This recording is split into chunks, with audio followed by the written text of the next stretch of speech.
就算今天这个视频会下架、会限流，我仍然要曝光你。咱们先看视频。真正的李时珍止鼾小白瓶是长这样的，完之后还是打呼噜的，用完之后还是鼾声如雷，用完之后还是晨起口干，白天嗜睡乏力的。请你告诉100个人，就是这么硬气，鼾声如雷，睡觉憋醒，白天头昏头晕，快来试试它吧。买了花园的坑我来踩，免费的关注点一个吧。咱们现在就打开看一下。打开之后就是这个样子啊。大家都知道我的打鼾是非常严重的，而且是呼吸暂停综合症的状态。什么意思呢？给大家解释一下，就是晚上你打鼾的时候会把自己给打醒，这是常态化。然后呢，你也经常会因为憋气喘不上来气，把自己给闷醒。那么到了这个状态，就是呼吸暂停综合症，也就是打鼾的严重状态。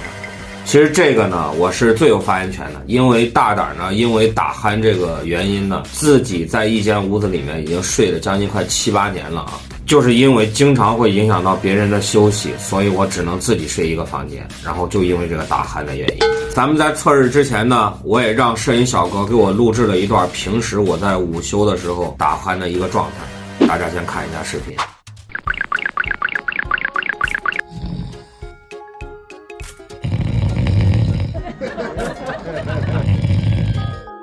好，大家都看到了吧？这就是我正常的打鼾的一个状态啊，这还不是很嚣张的。如果我是平躺的状态，隔着门我都让你知道什么叫做如雷贯耳。好，我今天中午吃得很饱啊，吃饱才能睡得好。今天中午呢，我就再午休一下，让摄影小哥再给我记录一下，我喷过这款止鼾器，然后呢会有一个什么样的效果。现在咱们先喷上。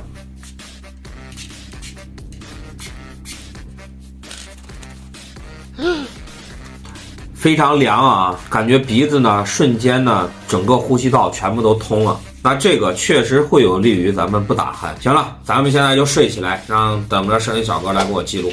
走着。Later。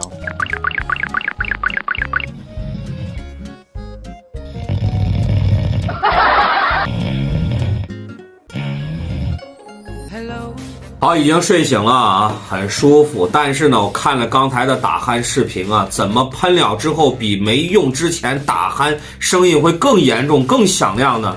这个商家你要不要出来给我一个解释呢？咱们这就算测完了啊，妥妥的智商税，没有一点效果。你这不就是拿着我们的痛处来收割我们的韭菜吗？就算今天这个视频会下架、会限流，我仍然要曝光你。打鼾已经困扰我很多年了，我不想让这类朋友在上当受骗了之后心里面更糟心。大胆平时没有给大家张口要过红心，今天呢我就给大家要个红心，要个转发，大家把这个视频推上去，让更多的人看到。你的举手之劳就是对我最大的支持。